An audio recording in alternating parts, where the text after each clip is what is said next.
Hallelujah, praise the Lord. At sa oras na ito mga minamahal, hallelujah, tayo po ay tumayo bilang pagbibigay galang sa salita ng ating pinakamamahal na Panginoon. Hallelujah, at aking binibigay ang buong pagkakataon sa ating beloved ordained preacher, Danny Cuarteros, upang sa pagdadala ng salita ng ating pinakamamahal na Panginoong Jesucristo. Praise the Lord. Praise the Lord. Itaas po ating mga kamay, may mahita po yung magkasama na langin sa ating pinakamamahal na Panginoon. Hallelujah! Hallelujah! O dakila mga Diyos na makapangyarihan sa lahat, aming pinakamamahal na Panginoong Isus, sa pangunat dalangin yung hinirang hulang propeta sa lahat ng mga bansa, aming kagalang-galang at minamahal na Pastor Weldy Estrada Almeda, sa oras na ito, sa aking pong pagdadala ng banal mensahe, ikaw, mahal na Panginoon, ang magbukas sa pangunawa ng bawat isa. Hipuin mo, Diyos, ang mga puso ng mga anak sa iyong lingkod, mga gagawa. Ikaw, malaping magbigay sa akin ng karunungan at maglangis at aking sinasaway anumang gawa ng kaaway, demonyo ng hadlang at paglangan lumaya sa aming kalagitnaan in the mighty name of Jesus. Hallelujah! Hallelujah! Praise the Lord. Everybody say, praise the Lord. Palakpakan po natin ng napakalakas na palakpak ang ating mahal na Panginoon. Minamahal. Una-una ang pinakamataas na pagpupuri, pagluwalhati, pagdakila, pagsamba ay sa ating pinakamamahal na Panginoong Jesucristo lamang. And we give double respect and honor to the man of God, our beloved Robol Evangelist Pastor Weldy Estrada Almeda, and we cherish the blessed memories and teachings of our beloved and Robol Assistant Pastor Linus Almeda. Sa inyong lahat, minamahal mga kapatiran, to our beloved visitors, sa ating po mga viewers, magandang hapon na po sa lahat. Palakpakan natin muli ang ating mahal na Panginoon. Everybody say, praise the Lord. Minamahal, palala ng palala ang sitwasyon ngayon. Sa Metro Manila, mayroon daw mga magrarally at sa kanilang pong pagrarally, ay lalabagin nila yung protocols. Hindi sila mag-face mask, hindi sila mag-face shield, no social distancing. Doon naman sa Mindanao, bago lang, mayroon pong bomba na pumutok. Marami din pong nasugatan. So, nakikita natin, talagang parang walang solusyon. Amen. Kasi ang mga tao, instead na magsisi at magbalik loob sa Diyos, lalong tumitigas ang kanilang mga puso. Amen? Hindi nagsisisi sa kanilang mga gawa na hindi kinalulugdan ng mahal na Panginoon. Revelation chapter 9 verse 20 and 21 ating pong basahin. Pakinggan po natin ng mainam. Dito sa aklat ng Apokalipsis, ang kabanata 19, ang 9, rather, Revelation chapter 9 verses 20 and 21. Ganito po nasusulat, mga minamahal. At ang mga nalabi sa mga tao na hindi napatay sa mga salot na ito, ay hindi nagsipagsisi sa mga gawa ng kanilang mga kamay, upang huwag sumamba sa mga demonyo, at sa mga Diyos-Diyosang ginto, at pilak, at tanso, at bato, at kahoy, na hindi nakakakita, ni nakaririnig man, ni nakalalakad man. At sila'y hindi nagsipagsisi sa kanilang pagpatay, kahit man sa kanilang panggagaway, kahit man sa kanilang pagkikiapid, kahit man sa kanilang pagnanakaw. Amen. Everybody say, praise the Lord. O, tingnan mo yan. Sa verse 20 Sabi ng Bible, and the rest of the men which were not killed by these plagues. No? Mayroon pong plagues. At yung mga hindi po namamatay sa plagues na yan, yung mga karamdaman na yan, minamahal, na hindi naglilingkod sa Diyos, hindi po sila nagsisisi. Yet repented not of the works of their hands, that they should not worship devils and idols of gold and silver and brass and stone and of wood, which neither can see nor hear nor walk. Everybody say, praise the Lord. Alam naman nila na walang nagagawa. Oh. Pero lalong tumitigas yung kanilang puso. So tuloy-tuloy po yung pag-spread ng virus. Alam, magagayahin nila tayo. Tayo po ang Diyos natin ay totoo at buhay. Palakpakan natin ang ating mahal na Panginoon. Eh kung gusto nilang gayahin tayo, di dumalo sila sa Jesus Miracle Crusade. Amen? Hindi man nakukuha yan sa rally-rally. Ha? Magpapasagasa, hihiga sa kalsada, hindi nakukuha yan. Eh lalong lalala ang problema.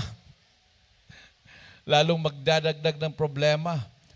Mabuti pang gagawin nila, hanapin nilang Jesus Miracle Crusade, magpabautismo sila para mayroon silang proteksyon galing sa ating mabait na Diyos.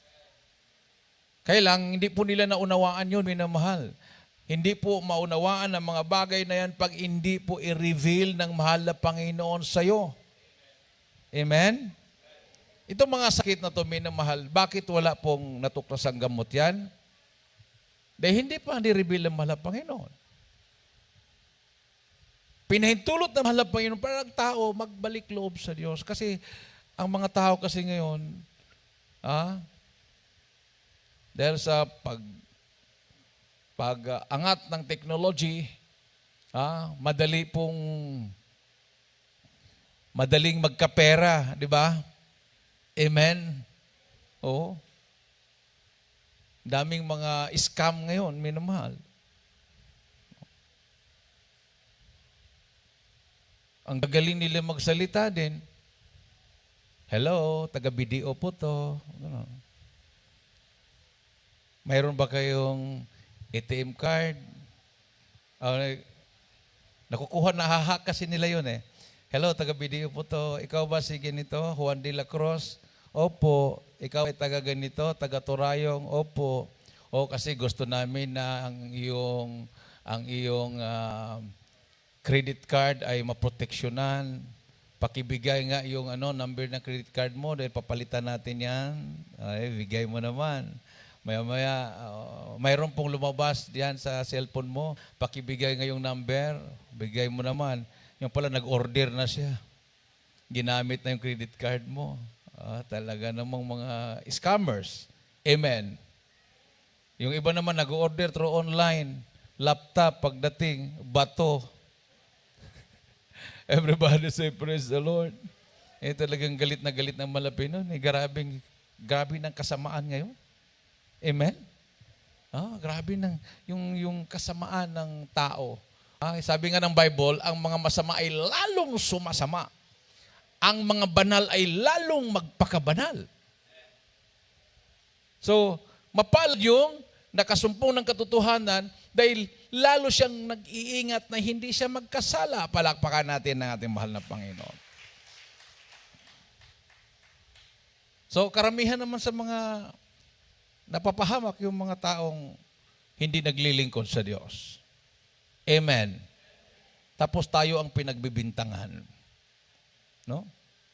Kung tayo ang daging dahilan, di tayo sana nangamatay, katulad nung baha sa Ormoc, maraming nag-born again sa Ormoc, may biglang tinamaan ng hipo-hipo. Yung bundok, biglang nagbaha. Umapaw yung mga ilog. Dahil biglaan yon, Hindi napatay yung kuryente, naabot yung mga saksakan, marami na kuryente. Hindi talaga namatay sa sa kuryente namatay. Tapos ang sinisi, dahil daw maraming born again. Pero nung binilang yung mga patay, wala namang born again doon. Everybody say, praise the Lord. Nawas out yung tabi ng ilog. Karamihan nakatira doon yung mga mababa ang lipad. Yung mga beer houses, doon mga nakahilera doon sa tabi ng ilog, yun yung nawas out.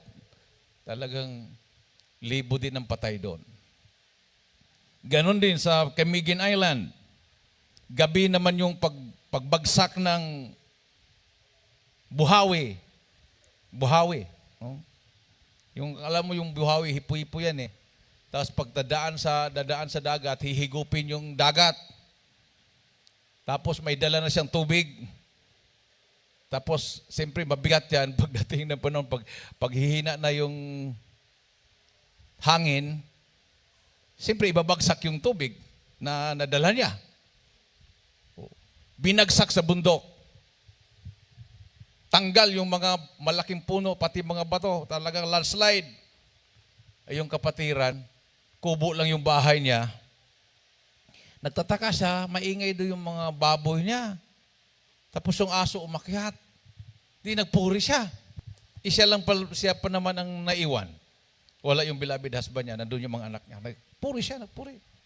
Tapos mayroon siyang narinig na tubig. Saan puri siya? Bakit kayo? Wala namang ilog. Puri siya. Nung umaga na, tiningnan niya, lumabas siya, uy, yung tinirikan ng bahay niya, parang naging isla, magkabilaan, may ilog na. Yung pala yung bumuhos, yung bumagsak na buhawi sa itaas ng bundok, pagbaba, lahat na nadaanan, was out. Pero ang ginawa ng mahal na Panginoon, mayroong malaking batong gumulong na una sa tubig, huminto sa ibabaw ng bahay niya. Tapos pagdating ng tubig kasama yung mga puno ng kahoy, siyempre na bumangga doon yung mga puno ng kahoy sa bato na malaki. So umiwas yung tubig magkabilaan. Ang kanyang bahay ay naproteksyonan ng malaking bato. Daming patay doon sa dagat kasi yung mga bahay na mga concrete na bahay sa baba ay naanod. Oh, naka-live yun sa Bumbo Radio. Punta sila. Kita nila talagang nakalbo yung bundok tapos nalinis. Sabi niya, mayroong nag-iisang kubo dito. Talagang nagmimilagro ang Diyos. Hindi na anod. Mayroong nakaharang na bato. Pagpunta doon, inabangan namin. Sino kaya yung pinaghimalaan? Maya-maya, hindi naputol yung broadcast, nag-advertise sila, tapos maya-maya. Nung nalaman pala taga Jesus Miracle Crusade, hindi na bin-broadcast. Talaga naman. Kung si Santo Niño siguro yun, kung karelihiyon nila yun, at sabi niya dahil sa ribulto, ay talaga namang pag-uusapan. Baka isang buwang pag-uusapan. Oh. Wala na, nabangan namin wala. Nalaman na lang namin, nakapatiran pala yun. Palakpakan natin ating mahal ng Panginoon. Ha? Ayaw talaga ng demonyo na ma-spread ang kapangyarihan ng Diyos. Ano? Tapos, sumakay sila sa bangka kasi lumulutang na yung mga tao sa dagat. Naghanap sila ng buhay. Talagang nakatihaya yung mga tao, kasama yung mga kahoy na naanod, na doon, dami. Tapos sabi nila, mayroong gumagalaw. May gumagalaw. Naka-live. Lapitan natin, may gumagalaw pa. Buhay pa siguro to. Maya-maya sabi niya, mag-advertise muna kayo. Kasi siguraduhin po natin. Yung pala, hindi na tinuloy. Gumagalaw yung lumutang sa daming pusit. Kinain yung tiyan ng tao. Ang daming pusit. Pero hindi ko sinabi na huwag na kayong kumain ng pusit. Ha? Pero talaga yung mga naaagnas na patay, paborito ng pusit po yon. Everybody say, praise the Lord.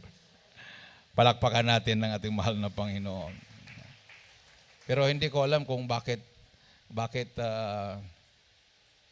ano kaya hinuhuli yung pusit? Ha?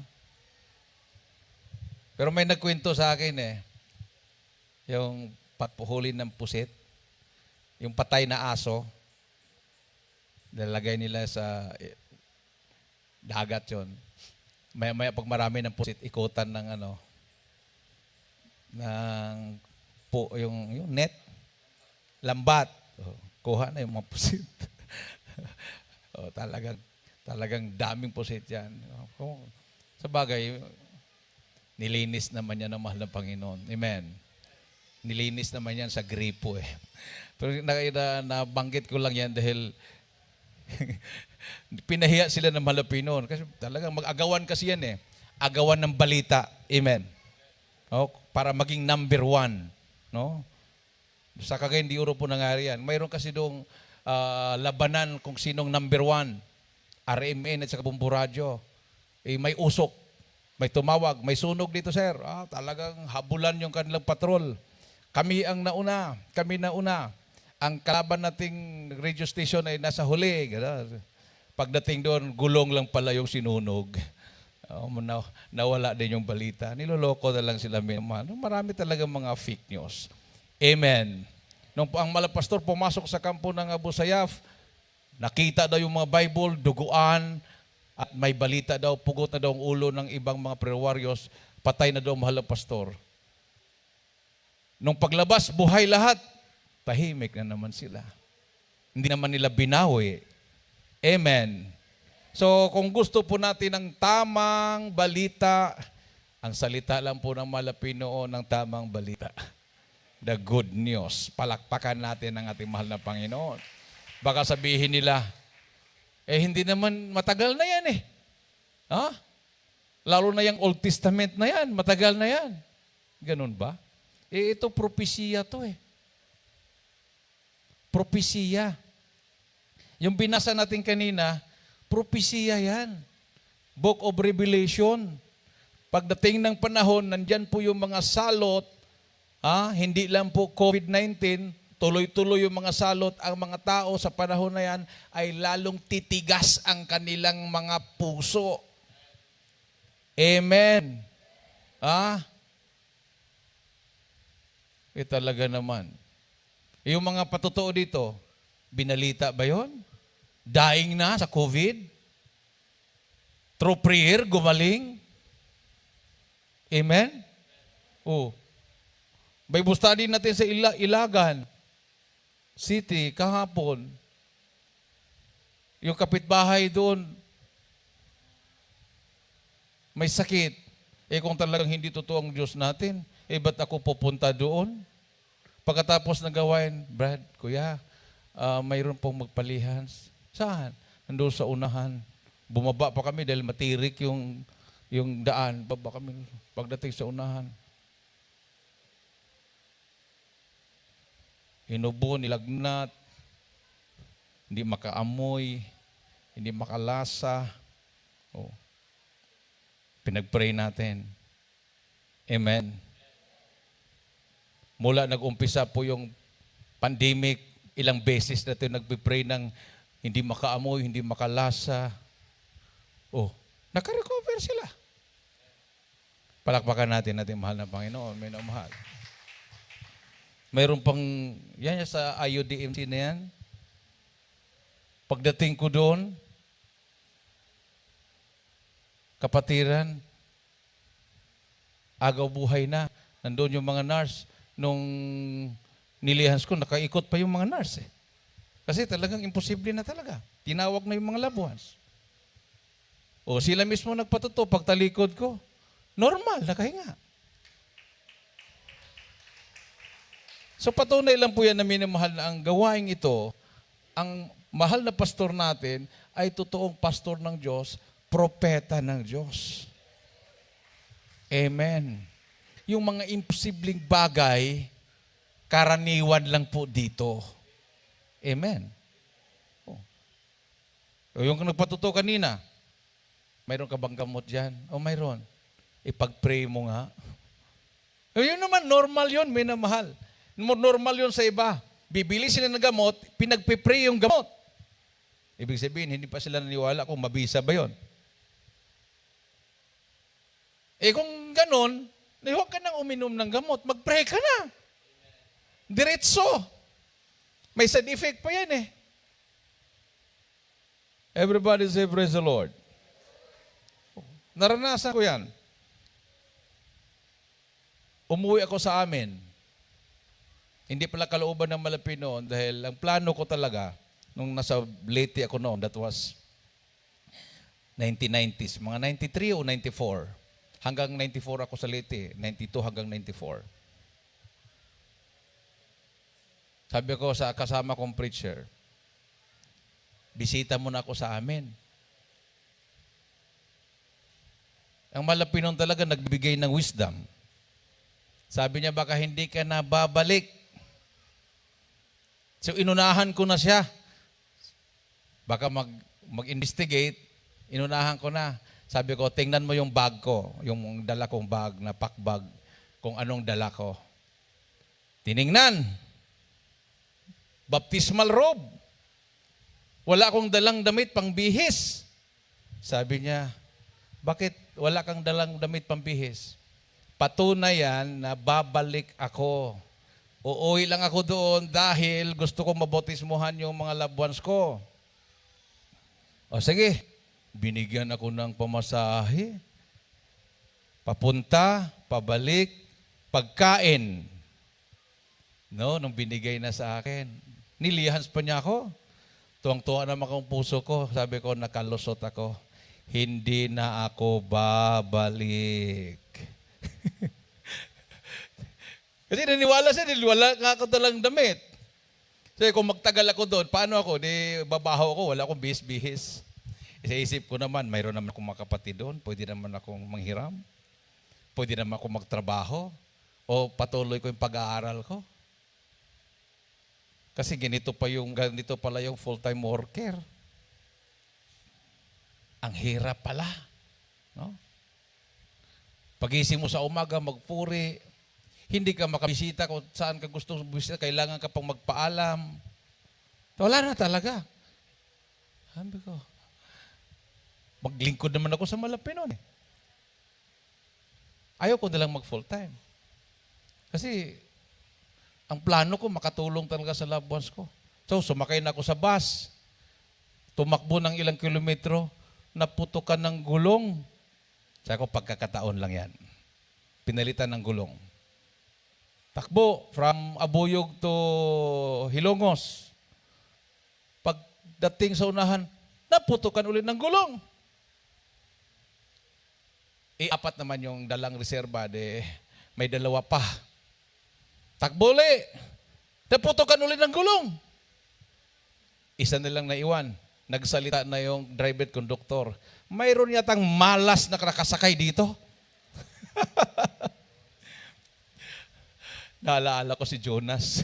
Sabi ko, si Jonas nung sumakay sa barko, tumakas sa utos ng Malapino sa kanya. Nagkaroon ng bagyo.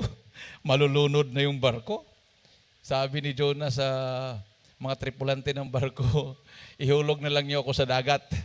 Ako ang naging dahilan kung bakit nagkaganito tayo. So, hinulog siya. Mayroon namang malaking isda. May balyena. Alam niyo yung balyena? Yung parang kasing laki ng kalabaw. Yung parang batik-batik na pating, butanding. Nilamon si Jonas. 3 araw at 3 gabi sa ilalim ng tiyan. Mabuhay ka naman doon kasi yung tiyan ng butanding, hindi naman puno ng pagkain, may tubig yan eh. Kalahati lang tubig doon. Pwede ka maglangoy-langoy doon. Makbuhay ka. Tapos kung maswerte ka pa, biglang magbuga ng tubig yan at ikaw may sama doon sa pagbuga, makalabas ka. Oo. Ayon sa Biblia, dinala siya sa dalampasigan at binuga siya doon. After 3 days, sabi ko, sabihin ko kaya sa Konduktor na ako, malas. Malay, pag sabihin ko, baka bigla akong pababain at iwanan ako sa walang kataw-tao. Hindi ko na lang sinabi. Sabi niya, pagpuputok pa to, hindi tayo makakarating sa Ilongos. Sabi ko, mahal na Panginoon, patawarin mo ako. Pagdating sa Ilongos, mahal na Panginoon, babalik ako sa Abuyog. Nakarating sa Ilongos. Pagdating ko sa Ilongos, nagtanong-tanong ko, nandyan pa ba yung bangka papuntang Bohol? Sabi nila, nandyan pa. Nagbagong isip ko, tumakbo ako. Pagdating doon, naku, nagbabay-babay na yung mga pasahero. Babay. Tinanggal na yung tali. Pumunta na sila. Sabi ko, anong oras bang alis? Alas 9. Sabi ko, bukas. Tulog na lang ako dito. Hinanap ko yung gawain doon, pastoral, tulog ako.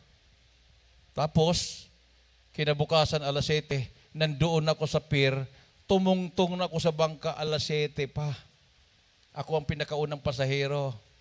Nung napuno, umalis alas 9, sabi ko, bye-bye, Leti.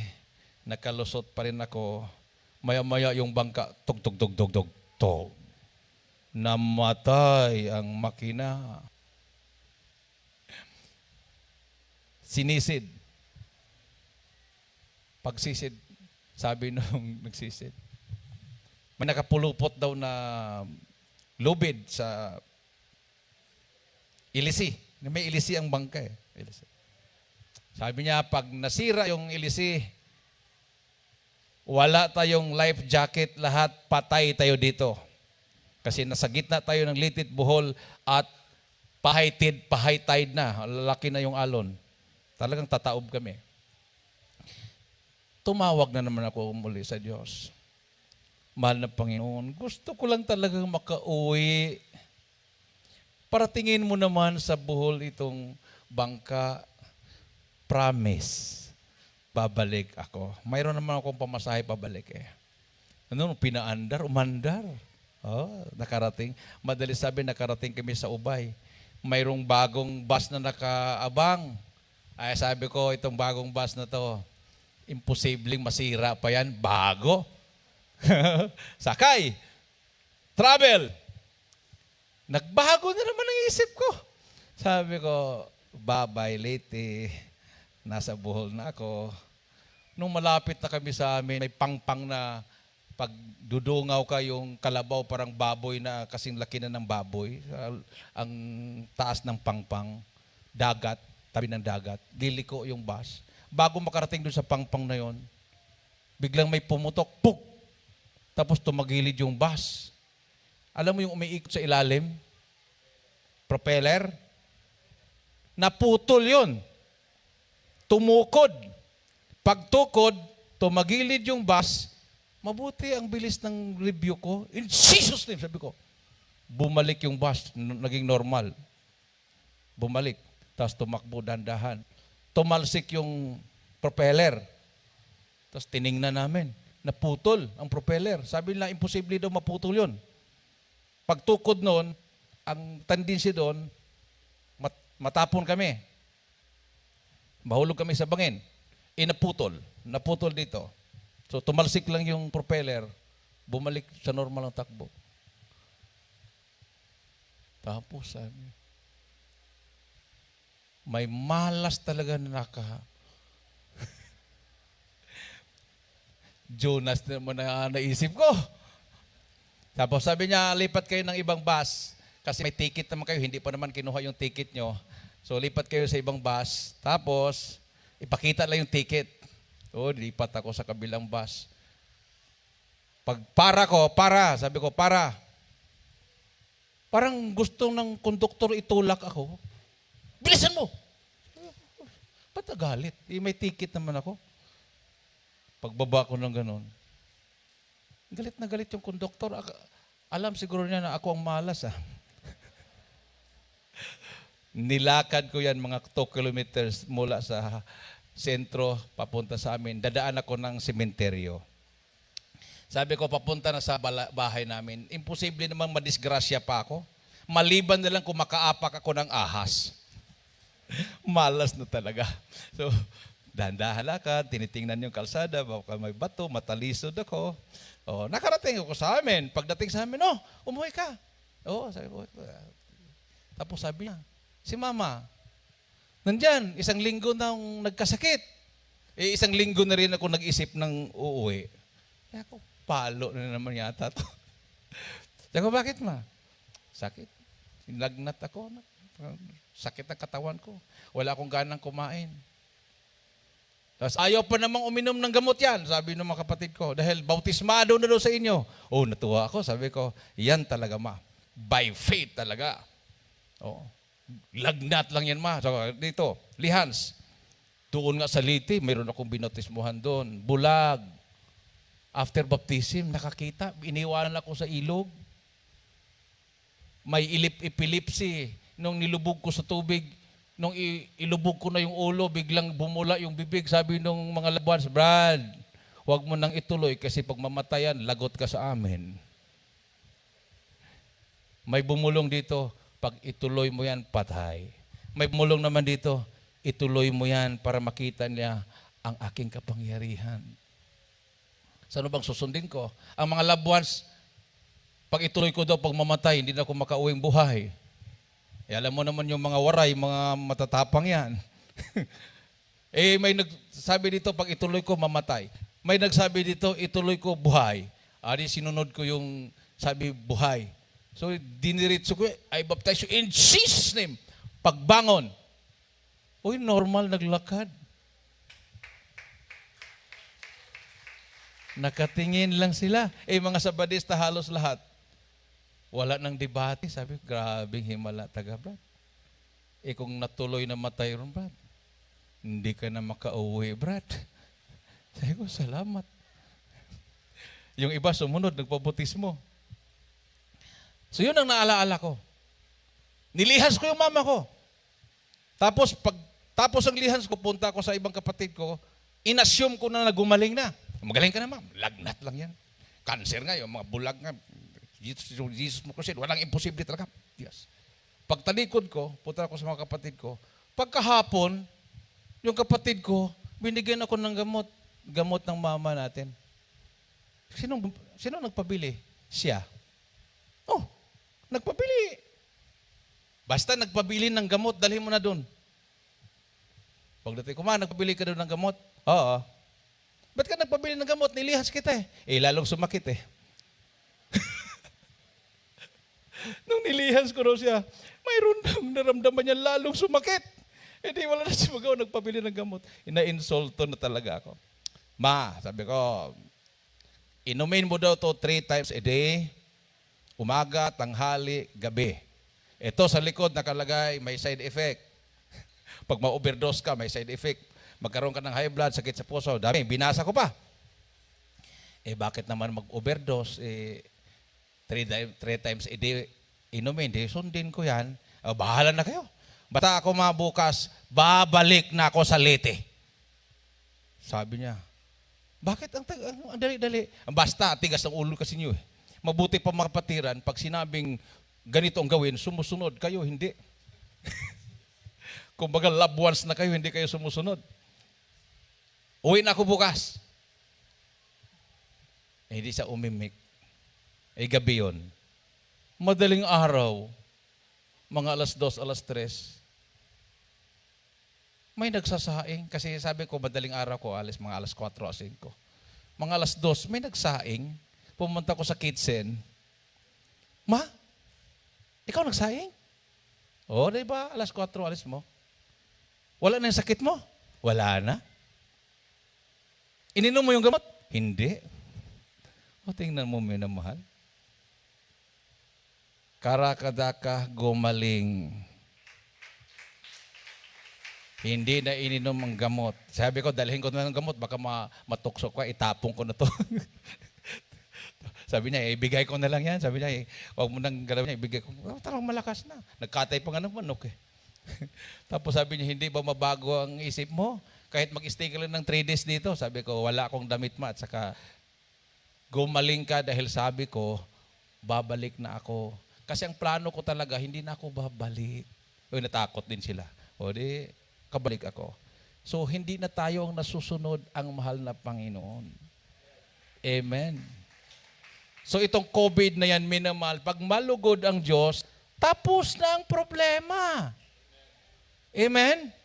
Pero habang ang mga tao ay naniniwala pa sa kanyang kakayahan, hahayaan tayo ng Diyos. Amen. Kaya pala nyo, ha? Sige. Sabi ng Biblia, curse is the man that trusted in man.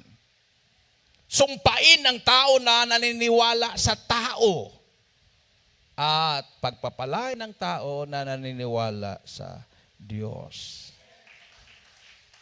Amen? Oh. Akala ko ba, pag mabakunahan na, wala ng problema. Dami kaya akong na-receive ng mga pre-request after complete vaccination. Ayun, hindi na makakilos. Nasa cellphone ko. Kahapon, nung sa Ilagan, 2 beses na mayroong isa nagpalihan through phone. Nabakunahan din yun sa Bicol region. Labuans. Tapos yung isa, nakumatos. O, bakunahan din. O, tingnan mo. Sabi ng Isaiah 2:22, huwag kang magtiwala sa tao na ang kanyang paghinga ginagamit ang butas ng ilong. Ang tanong ko, minamahal, mayroon bang tao na kilala nyo na hindi humihinga gamit ang ilong? Nabasahin nga natin. Isaiah 2:22. Dito sa aklat ni Propeta Isaiah, ang kabanatay 2, ang talata po ay 22. Ganito po nasasabi, layuan ninyo ang tao na ang hininga ay nasa kanyang mabutas ng ilong, sapagkat sa ano pahalagahan siya. Amen. Layuan ninyo ang tao na ang kanyang paghinga ay ginamit ang butas ng ilong. Ngayon, tanungin mo yung katabi mo kung anong ginamit niya sa paghinga. Di ba butas ng ilong? Amen? Maliban na lang kung may huminga dyan ng ginamit tainga. Kung may hangin na lumawas sa tainga, hindi ka na parang mabingi ka. Kung minsan pag uubo ka, di ba? Pipigilin mong ubo, baka marinig ng kapitbahay, baka sabihin COVID. Tapos biglang luluha yung mata mo, lumabas na pala yung hangin sa mata. Oh. Talagang dito talaga sa ilong dumadaan ng paghinga. Amen. Kasi nung ginawa ng Diyos ang tao, anong inihipan ng Diyos para ang tao ay magkaroon ng buhay? Mata, bibig, ilong. 2:7 ng Henesis. Dito sa Genesis 2:7, ang sabi po rito, at nilalang ng Panginoong Diyos ang tao sa alabok ng lupa, at hiningahan ng kanyang mga butas ng ilong ng hininga ng buhay. At ang tao ay naging kaluluwang may buhay. Palakpakan natin ng malakas na palakpak ating mahal na Panginoon. And the Lord God formed man of the dust of the ground and breathed into his nostrils the breath of life, and man became a living soul. Okay. So, inihipan ng Diyos ang butas ng mga ilong, yung 2 butas, inihipan niya at karoon ng buhay yung ginawa niyang tao na galing sa alabok ng lupa. No? So, ganun kaimportante yung ilong. Pero si Satanas ang ginawa, sa ilong din niya ipapasok yung virus para patayin ang tao. Grabing trabaho si Satanas, no? Satan came to kill, to steal, and to destroy. Samantalang malapinon siya ay Diyos, bumaba sa langit, nagkatawang tao para bigyan ka ng buhay na walang hanggan. So, ikumpara mo ang trabaho ni Lucifer at ang trabaho ng ating Panginoong Hesus. Oh? Ang trabaho ng mahal na Panginoong Hesus, iligtas ang buhay ng tao. Ang trabaho ni Lucifer, paglalaruan ang tao. Amen. Bago patayin, pinaglalaruan niya. Oh. Pinipirahan niya. Dami nagkapera sa virus ni Satanas na pinakalat niya sa buong mundo. Tuwang-tuwa naman yung mga negosyante. Tuwang-tuwa naman yung may mga sakay sa panahon eh. No? Kahit pa gaano kasinsiro ang ating gobyerno, kahit gaano pa kasinsiro ang ating presidente, kahit iiyak pa siya ng dugo araw at gabi, hindi po siya sigurado sa mga tao na nakapaligid sa kanya, mga ulupong pala. Mga buaya pala. Oh? Kasi mababago lang ang tao, minamahal, kung sila ay maglilingkod sa Diyos. Therefore, if any man be in Christ, he is a new creature. All things are passed away. Behold, all things are become new. Amen. Hindi po mababago ang tao sa edukasyon. Hindi po mababago ang tao sa katalinuhan na nakukuha sa mga universidad. Lalo nga silang nagiging suwail sa Diyos eh. Sa katalinuhan nila, hindi na sila naniniwala sa Diyos. At ang pinapaniwalaan niya, yung isang mangmang na gumawa ng haka-haka na theory na evolusyon na nagngangalang Charles Darwin. Bakit ko sinabing mangmang? Hindi siya naniniwala sa Diyos eh. Sa Psalms 53:1, the fool hath said in his heart, there is no God. Corrupt are they. Oh? Sa puso mo pa lang hindi mo pa ibinahagi sa iba na sasabihin mo walang Diyos, you are corrupt. Amen. So karamihan sa mga corrupt, wala pong Diyos yan. Kahit ano pang gawin mo dyan, tapatawa-tawa lang yan dahil wala naman silang Diyos. Dahil sa kanilang pagnanakaw, sa kanilang paggagawa ng mga masamang gawa, ang mga tao nagre-rebelde. Hindi naman sila ang pinatay. Ang mga sundalo at pulis, kawawa tuloy. Nagkaroon ng maraming kalaban. Kalaban ba dahil ba sa ginawa ng sundalo at pulis, nagkaroon ng maraming rebelde? Hindi. Dahil sa mga corrupt. Amen. Ang kanilang Diyos ay pera. Everybody say, praise the Lord. Palakpakan natin ang ating mahal na Panginoon, minamahal. Isaiah 53:1, ating pong basahin.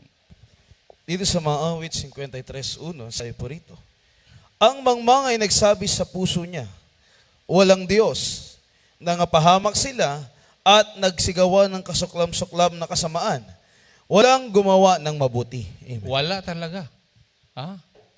Pero mabait sa harapan mo yan. Parang ahas. Amen. Ang ahas, pag harapin mo, hindi ka tutuklawin yan. Diba, makikita mo yung naglalaro ng kobra, nagpatutugtog ng yung anong ginagamit niya patugtog. Ginaganon pa nga yung mukha niya sa kobra eh, gano'n ba? Makita mo? Hindi siya tutuklawin. Kasi ang kobra hindi nanunuklaw yan pag harapin mo. Pag talikod ka, tuklawin ka yan. Gano'n na nga, traidor yan eh, patalikod. Kita ka marami sa YouTube yan eh, yung away ng ahas at saka pusa. Pag harapin ng pusa yung ahas, ang bait-bait. Pag tatalikod yung pusa, biglang tutuklawin yung pusa. Ganon. Patalikod talaga. No? Kunwari tumutulong. Pero pag talikod mo, binibiktima ka pala. Amen. Everybody say praise the Lord. Oh. So, huwag talaga magtiwala. Saan tayo magtiwala? Huwag kang magtiwala sa tao na humihinga gamit ng ilong. So huwag kang magtiwala kahit sino. Sabi ng Biblia, looking unto Jesus, the author and finisher of our faith. Kay Jesus lang po tayo, sa Panginoon lang po tayo magtiwala. Isang malakas at matunog na palakpak sa ating mahal na Panginoon. Sabi niya, if you do not believe that I am He, ye shall die in your sins. O sino ba siya? Sabi ng John 8:58, sino ba siya?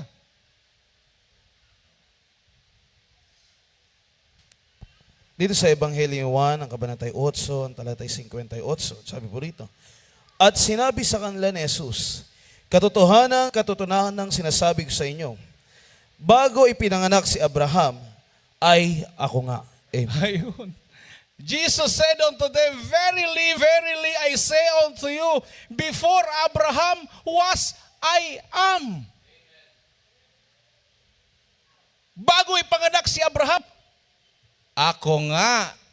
Amen. Oh. Nung inutusan si Moises, bumalik ka Moses. Kasi tumakas siya. Bumalik ka, iligtas mo aking bayan. Dalhin mo sila labas sa Ehipto at pupunta kayo sa lupang pangako, sa Kanaan.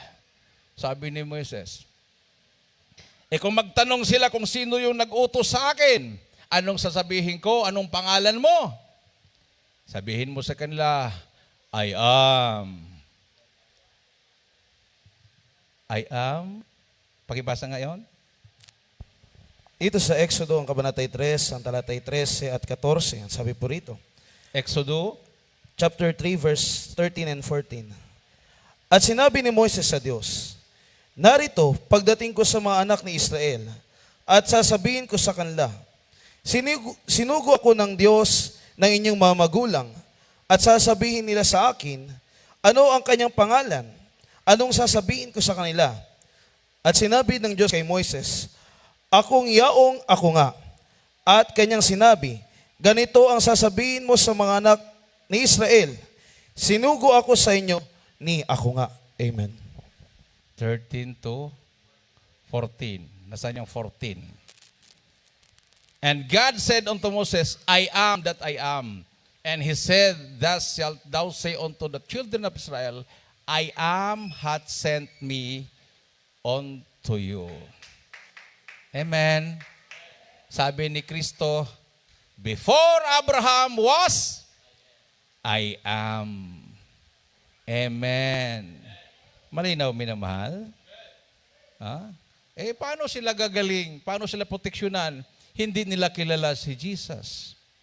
Sabi nila si Jesus daw ay Diyos anak. Mayroon bang Diyos anak sa Bible? Anak ng Diyos, hindi Diyos anak. Pag sinabi mong Diyos anak, kakaiba siya sa Ama. May Diyos Ama, may Diyos anak. Dinagdagan pa ng pangatlo, Diyos Espiritu Santo. Tatlo. Tapos sabihin mo, patunayan mo kung nasa Bible yan. Sabi niya, ganito na lang, Brad. Kami, sigurista kami. Pag manalangin kami sa Ama, pag hindi kami sasagutin, mayroon pa kaming anak, mayroon pa kaming Espiritu Santo. Kayo, pag nalangin kayo kay Jesus, pag hindi kayo sagutin, wala na kayong Ama at Espiritu Santo dahil isa lang. Sino daw ang advantage? Sabi ko, may punto din. Parang examination. A, B, C. Sirkelan kung saan ang tama doon. Tatlo sinirkelan. A, B, C. Sinedan yung tatlo. Nung NCEE pa noon, shading. Sabi nung isa, perfect ako doon. Bakit? Sinedan ko lahat ng number. Kasi computer naman ang computer mag-check.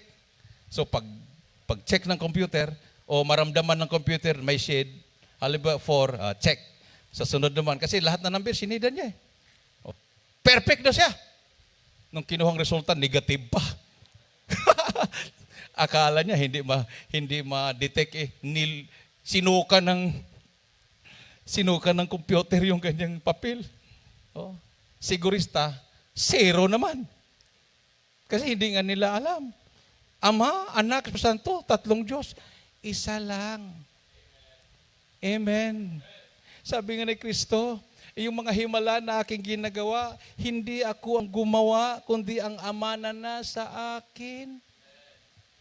Amen. Palakpakan natin natin mahal na Panginoon. So si Kristo bilang tao, hindi siya Diyos. Amen. Bilang Diyos, hindi siya tao. Espiritu siya. Yung espiritu na nasa Kanya, yun yung gumawa ng himala. Yung tao na katawan, yun yung tinatawag na anak. Sabi niya, destroy this temple and in 3 days, I will raise it up. I will. Patayin niyo ako at sa 3 araw, bubuhayin ko ako. Di ba? Sabi ng mga nakarinig, mga eskriba at presyo, akala nila yung templo na pinatayo ni King Solomon, 46 years na pinatayo yan, tapos itayo mo, 3 araw lang. Hindi nila alam na ang tinutukoy ni Kristo ang kaniyang katawan. Palakpakan natin ang ating mahal na Panginoon. Everybody say, praise the Lord. So yung iba, nagkalito-lito. Ang Diyos daw ay pinako sa cross, ang Diyos daw ay namatay, ang Diyos daw ay nabuhay na mamuli. Hindi nga Diyos yun, katawang tao yun.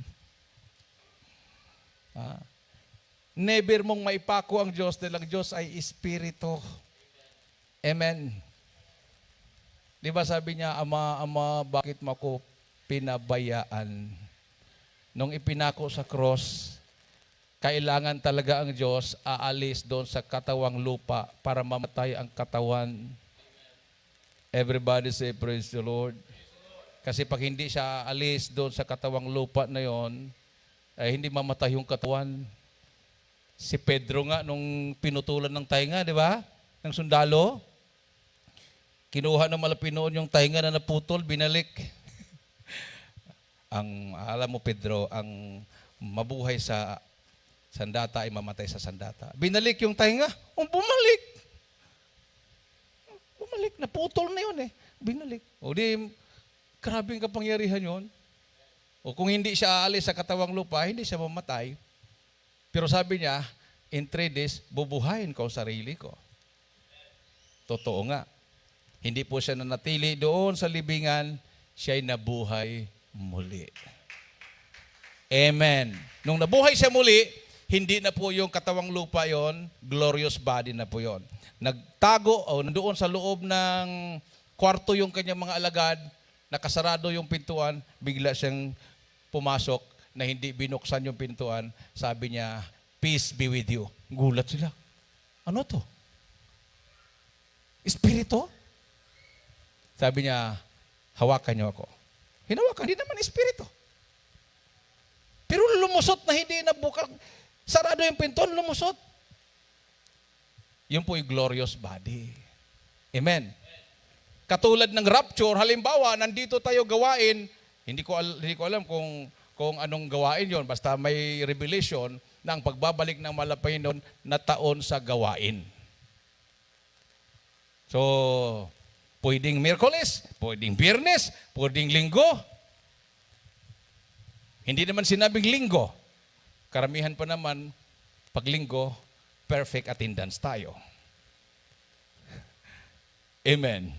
Ngayon, sabi ng Bible, pagbabalik ng Malapaynon, just in a twinkling of an eye, isang ganun lang, yung kisap mata, ganun kabilis. Papalitan yung katawan natin ng glorious body. Yung mga nangamatay na naglilingkod sa Diyos, bubuhayin muli. At sama-sama tayong aangat. Ngayon, minamahal, kung hindi ito papalitan ng glorious body at iangat tayo, saan tayo? Hanggang saan lang tayo? Mauntog tayo dyan. Amen. Hindi ka tatagos dyan. Or, mag-agawan tayo doon sa may, likod. Angat Hindi mabukas yan, pag mabangga tayo dyan. Papalitan talaga ito ng glorious body. Pag lusot mo dyan, hindi naman mabubutas yan. Lulusot ka lang. Amen. Hindi na po pangkaraniwa katawan yan. Itong katawan na to, ito po yung babalik sa lupa kung tayo po ay paintulutang kukunin na wala pang mahal na Panginoon. babalik sa lupa. Ito pa naman ang inaalagaan natin palagi. Hindi naman ito ang papasok sa impyerno Ang kaluluwa naman natin ang papasok. So ang katawan walang pakialam kung malangit ka ba o maimpyerno ka dahil hindi naman siya kasama. Flesh and blood cannot inherit the kingdom of God. So wala siyang pakialam. Ang gusto lang nito, matulog, kumain. Kung lalaki ka, makita ka ng gwapa gusto niya. Hindi lang isa, gusto niya marami, palit-palitan. Di ba? Wala siyang pakialam doon. Basta kung anong gusto niya. Sabi nga, pag lumakad ka sa laman, hindi ka makakapasok sa langit. Amen? Magkalaban talaga yung laman at espiritu. Mapalad tayo, nandito tayo ngayon. Ibig sabihin, we are governed by the Spirit of God. Kasi kung ikaw ay nag-alipin sa laman, wala ka dito ngayon. Ang nasa isip mo, ay parang uulan. Di ba? Maraming dahilan. Uulan yata, baka makasipon, pagkalagnat ako, makubid pa. Di ba? Yun ang laman. Pero ang espiritu, by faith, nung nalangin pa yan may payong. Ay wag, buhay ang Diyos ko. Pwede naman minamahal. Kung hindi ka pa lumabas sa bahay, may panahon pang magbitbit ng payong, magbitbit ka. Amen. Sabi kasi ng iba, pag ang lalaki magbitbit ng payong, bakla daw. Totoo ba yun?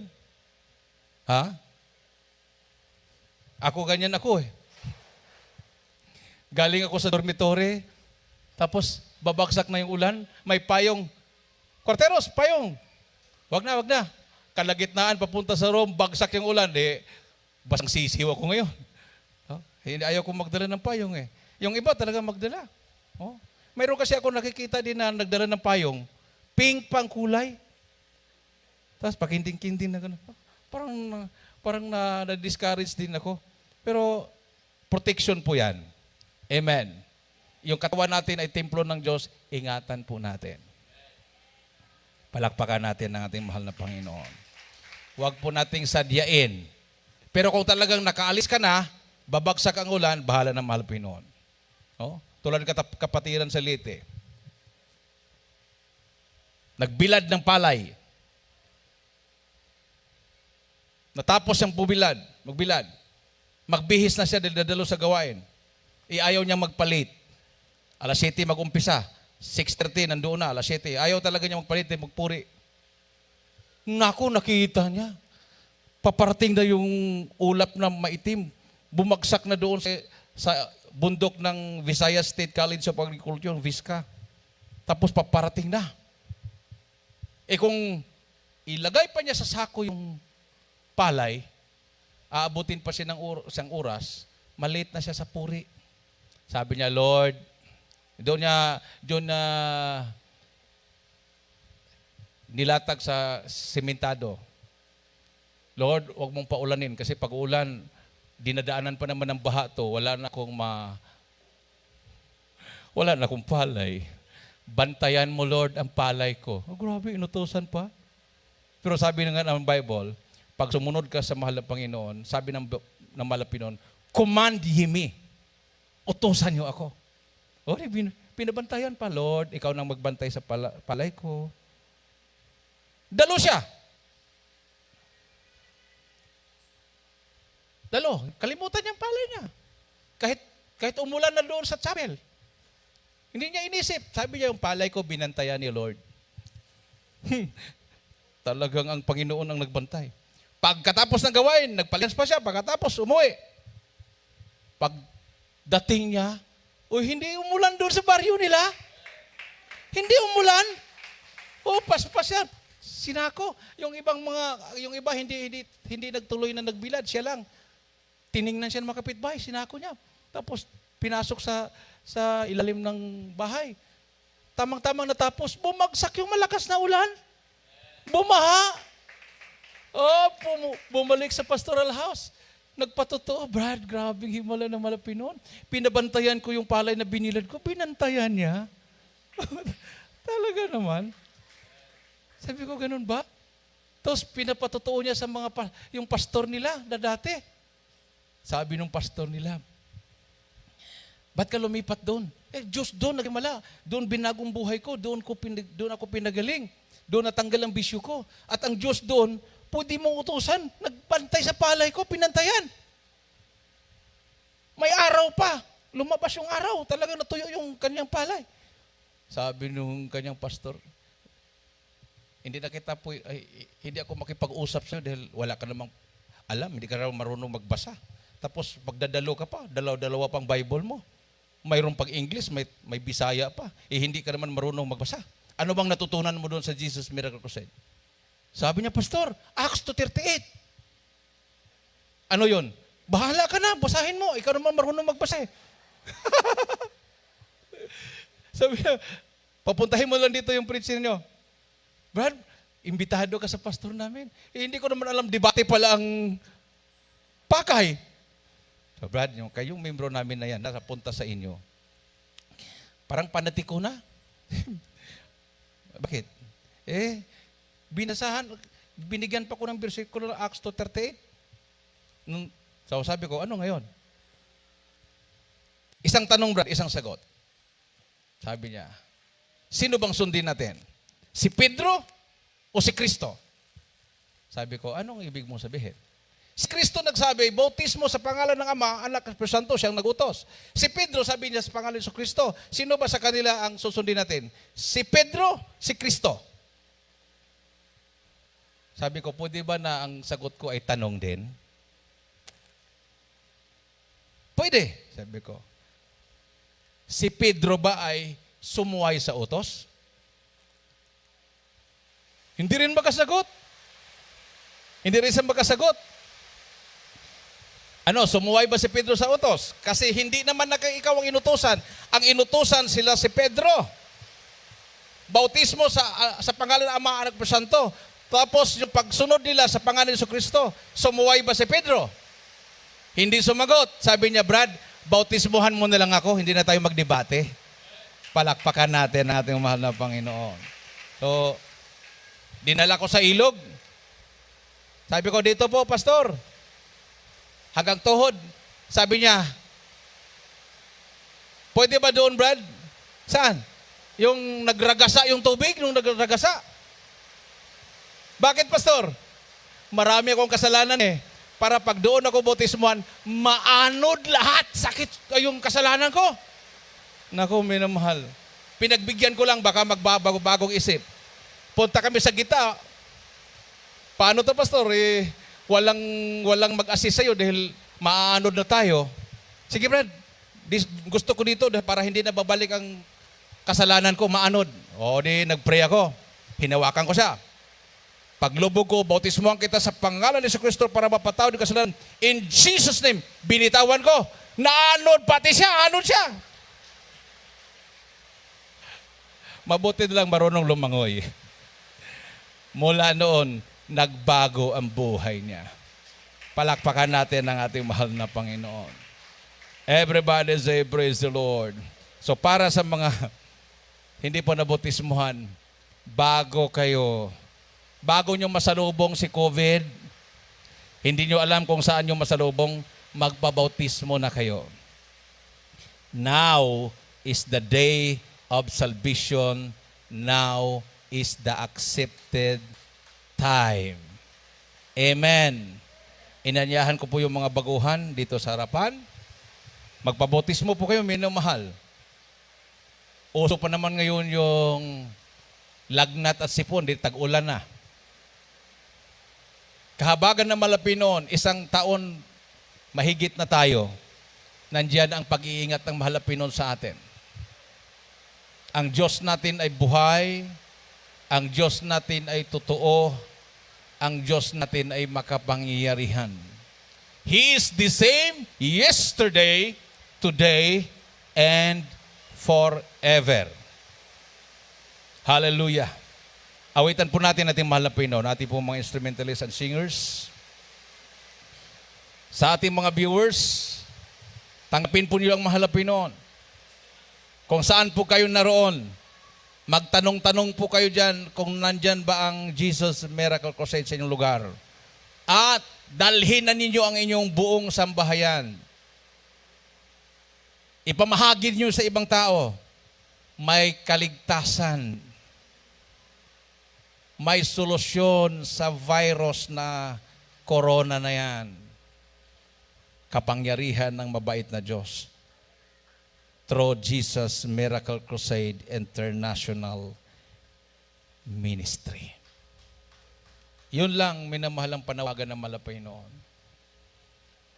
Magbalik loob ang lahat. Oh. Mula pinakamataas na posisyon hanggang pinakamababa, may pinag-aralan ka o wala. Kasi ang COVID, walang pinipili yan. Mayaman ka man o mahirap. May pera ka o wala. Walang pinipili ang kamatayan sa pamagitan ng COVID na yan.